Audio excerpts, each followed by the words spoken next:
You're listening to the County Line Podcast, a production of the Tulsa County Board of County Commissioners.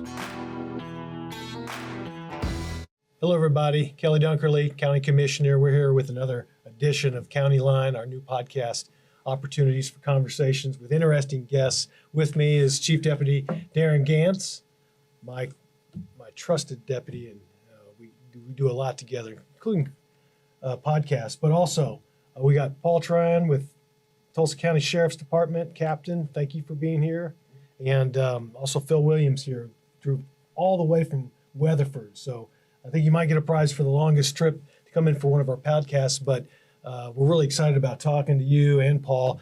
And Darren has some experience in this area too, but we're talking about law enforcement. We're talking about honoring our fallen heroes, but a few other things I'm sure will come up. But, before we get started, I'm just going to have you guys say a little bit about yourself, and then we'll get started. So, Paul, could you just, how long you've been with the department, et cetera, and Sheriff's Office, and just a little bit about what brought you in this particular endeavor? I've been with the Sheriff's Office for 20 years. Last month, retired from Big School before that.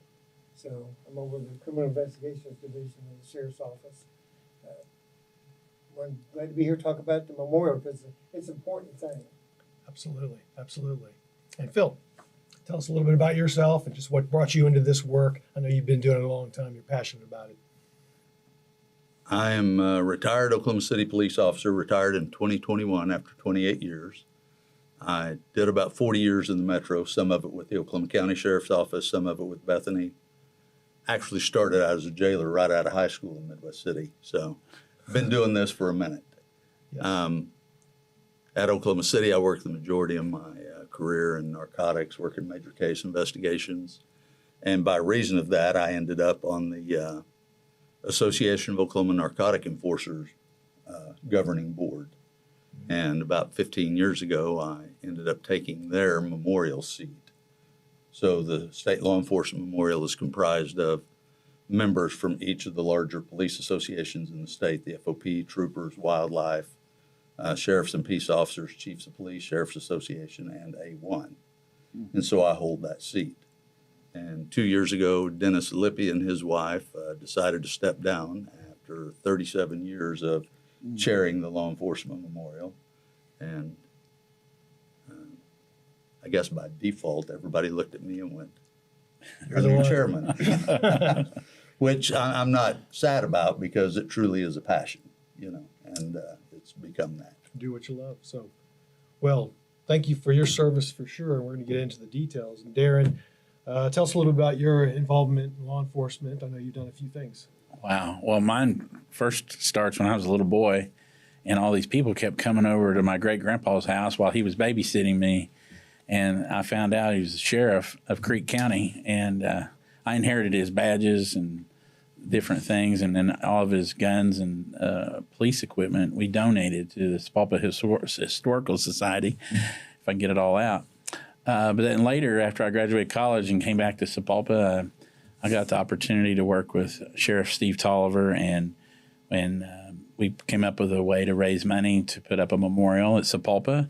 And I became the chairman of the memorial committee for our fallen law officers. And my great-grandpa, actually, when he was a deputy, was in a gunfight in front of Liberty Glass. He was the only guy that wasn't shot or killed. So there's a lot of that in me. Passionate about this because you guys put your life on the line every day, and you defend your fellow man. And so I greatly respect that.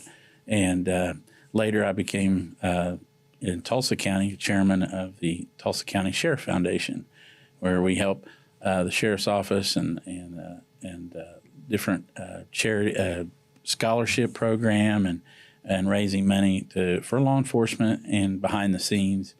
And so it's still a part of me, even though I stepped away from that and when became chief deputy. To serve this position full time. So thank you all for what you do. Thank you. Well, all of us were at the memorial this past week here in Tulsa, and we honored all the fallen deputies from Tulsa County going back almost 100 years, of course. And, of course, there was one grave for a deputy that had been unmarked for a number of years, and that brought us the idea for this podcast because it was an interesting story, but also such an honor to take part in the ceremony where this gentleman was recognized for his service and, you know, bringing a headstone to his grave.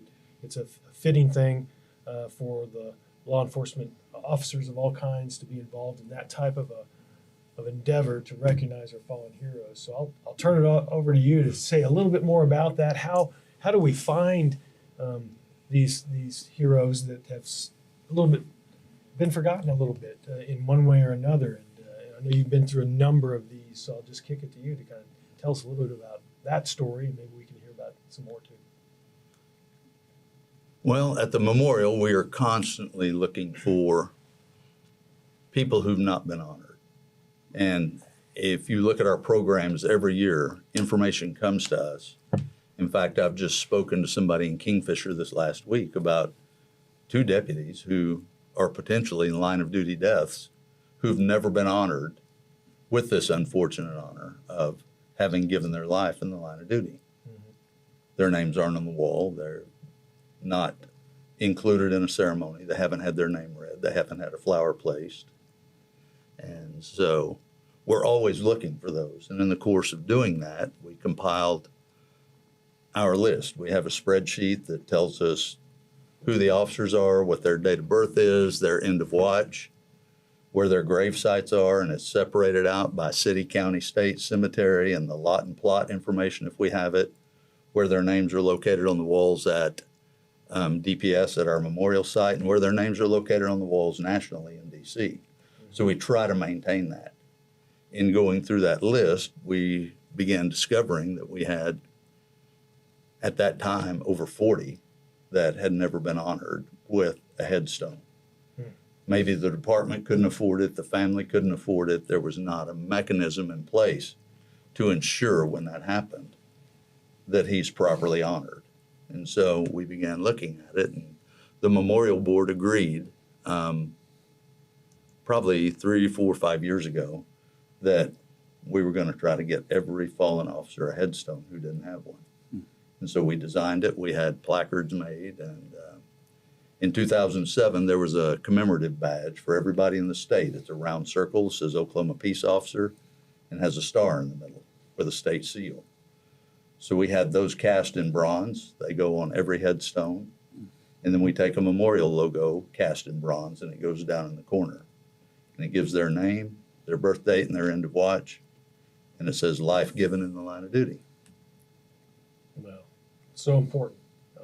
And history goes by, the years go by, and sometimes these things get a little lost. And it's wonderful that your group has been put together and is focusing on this. But tell us a little bit about it. You said that we learned that this was the first law enforcement organization of its type in the United States. Is that correct? That's correct. 1969, the State Fraternal Order of Police and the State Oklahoma Sheriffs and Peace Officers Association got together and decided that our fallen officers, which date all the way back to 1847 on those walls, pre-statehood, officers and deputies that worked in the line of duty or were killed in the line of duty in Oklahoma. And we find that upwards of probably 60 or 70% of all deputy U.S. Marshals killed in the line of duty were killed in Oklahoma. Wow.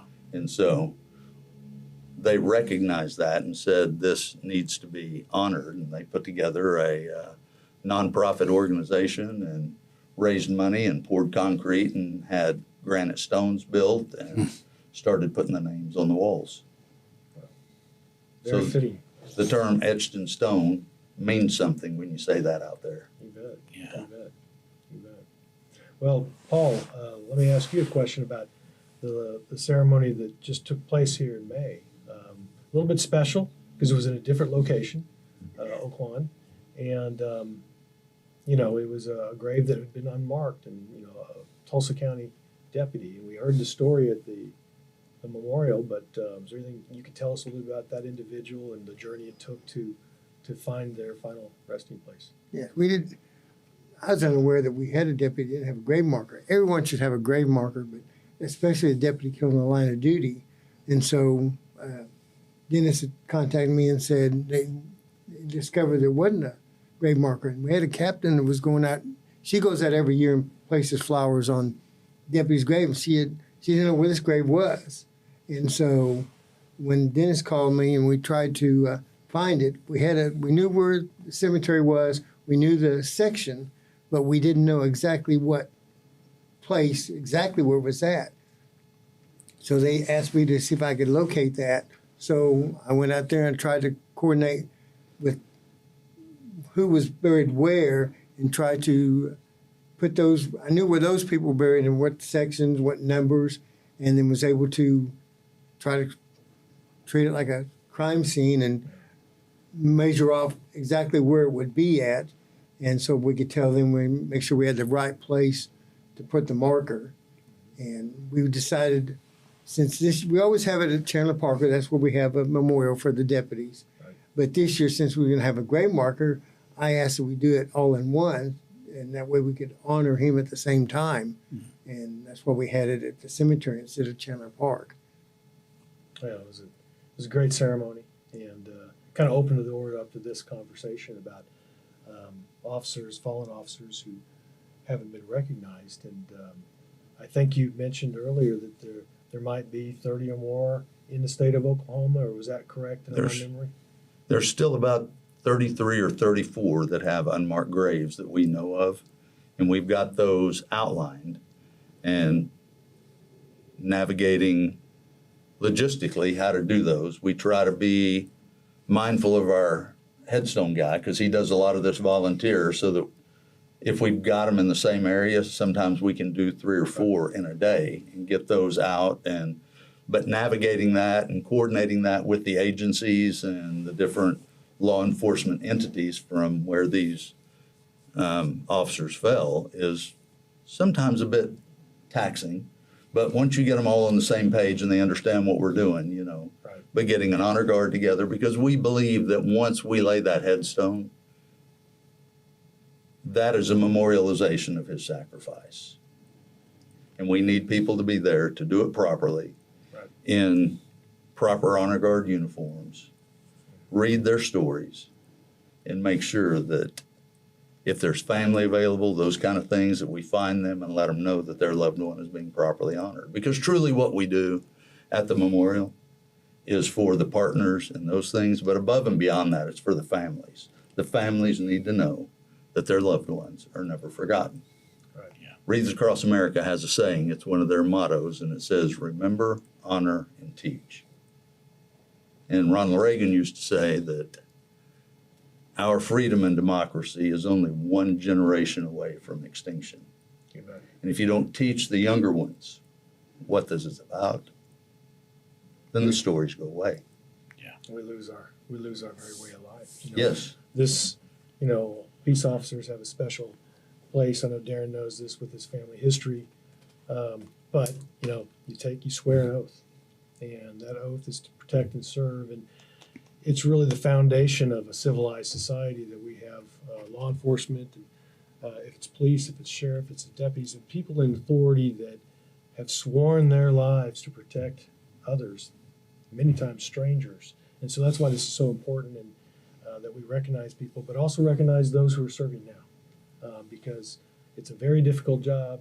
It's a job that can be demanding. It's tough on families. So, Darren, tell us a little bit about your grandpa and his service, and what are the types of things that you saw or you heard those stories?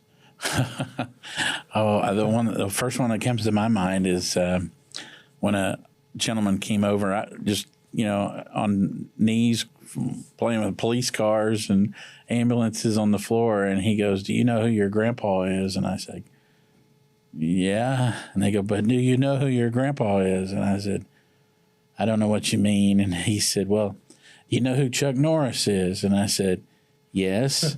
And he said, "Well, your grandpa's kind of like Chuck Norris." And I'm like, "Well, he doesn't know karate." Of course, my great-grandpa was like 90 years old right there, And he goes, "Now, your great-grandpa was tough.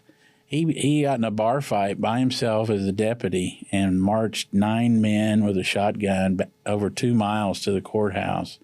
And And he just went in there with great bravery. And thanks for saying that, asking me that. But the story just took me. That I don't know if you have it, Paul, but maybe some of the people watching would like to know the story of our deputy who lost his life with great valor. It's like your grandfather. I mean, it's a lot different back then. They had none of the tools that we have nowadays. Right. This Deputy Charles Stamper was killed in 1910. He's over in the Dawson area. He lived in that area, and they had a gambling fight. People were shooting, and he rode his horse over there, got shot in the face, and was able to return fire and still got back on his horse and was riding back to his house to get a doctor. And he was sent to the hospital and he died. But that's how hard it was. He had to ride a horse to get help, and wasn't like he had a cell phone or anything like that. So, I mean, and for him to die like that and never been honored, Yeah. that's why we want. It took several months, like Phil was saying. We started this back in 25, but then we was trying to find it, and then we had the snowstorm. We was going to do it back in January. We had a big snowstorm, and we can't do that in a big snowstorm. And so that's why we held off. And said, if we're going to hold off, we might as well do it during the memorial. Ended up being beautiful weather. Yeah, it was just, in the rain. I mean, it was great. really nice. So like he said, it takes a long time, but it wouldn't matter if it take years. We need to honor this deputy that gave his life back in 1910. Yeah. And they did catch the guy. And he according to the story, he was the first person to be hung in Tulsa County, and the last. He was the first and last to be hung in Tulsa County. He got swift justice. A lot different back then. Yeah. Took the life of a peace officer. Yes. So, serious crime for sure. Well, tell us a little bit about the journey it took to, with these headstones. You said etched in stone. Do you all do some fundraising?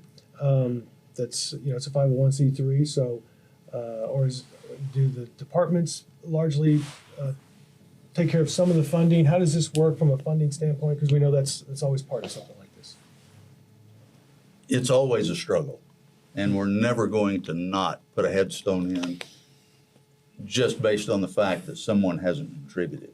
Mm-hmm. We always try to reach out to the agencies and give them an opportunity to be involved because it was their officer. Yeah.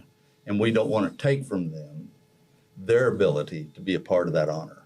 And so if they are able and they want to raise money and do that, a lot of times these associations that I spoke of will step up and go, we'll take care of that headstone. And they do that a lot. And Tulsa County and the Tulsa County FOP has agreed to cover the cost of Deputy Stamper's headstone, which takes a burden off the memorial. But we sell coins. The state FOP auxiliary is currently in the process of selling coins this year that are roll call coins, that they have a roll call on the back of all the officers who were killed in the line of duty for the last 5 years. Wow. And we're going to be upgrading that every year with a different design. And they split those funds, the FOP auxiliary with the memorial.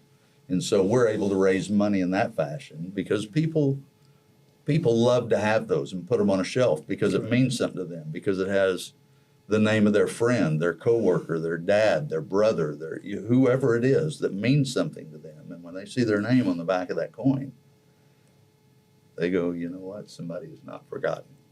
Right. Somebody has not forgotten.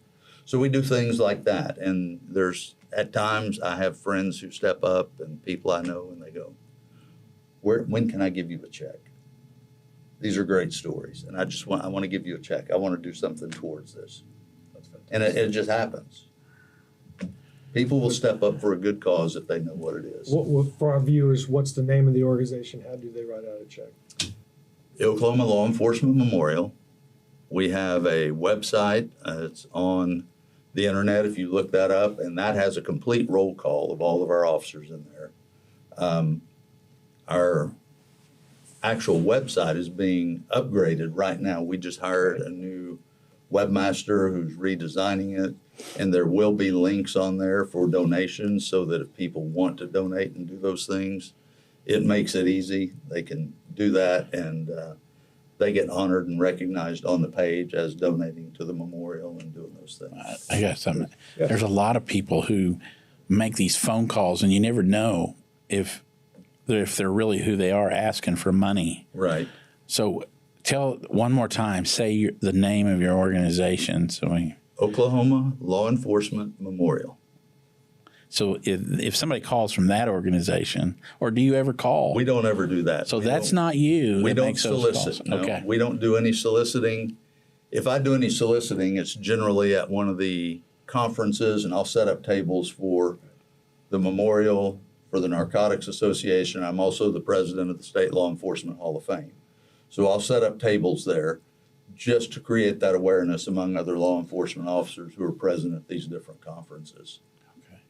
And you have there is a memorial building in Oklahoma City, or tell us a little bit about that, because it's been renovated recently. Right. Well, it's on the grounds of the Department of Public Safety at 36th and North MLK, right on the corner.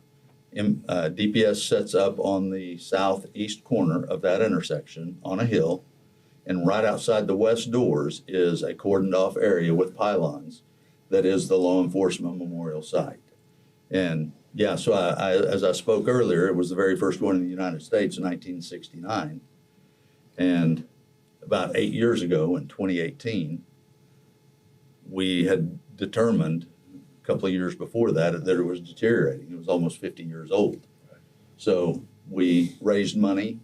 I raffled guns, sold T-shirts, barked at people like a carny at these conferences. And then we put it together, and we raised a lot of money, well over $100,000. But in the end, a man named David Bess out of Wellston that owns a bridge company called Bridgeco stepped up and said, I think I've got this. And he solicited all of his vendors, DeLisi, Brady Crane, Oklahoma Waterproofing, Jackson Electric, just different companies around who all stepped up and came in, and they did all the work, donated all the product, and we completely redid it, and we rededicated it on the 50th anniversary of the memorial. Amazing. With a whole brand new site, all landscaped with irrigation, lighting, a big new blue centerpiece.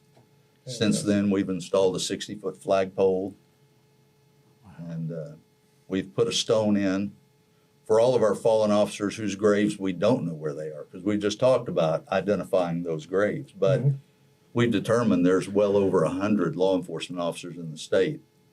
And as the stone says, whose final resting place is known only to God. Okay. Well, it's an honor for me, Darren, I'm going to speak for him as well, to have you gentlemen here this afternoon, to travel so far, but to come to talk about, an important thing, honoring our fallen heroes.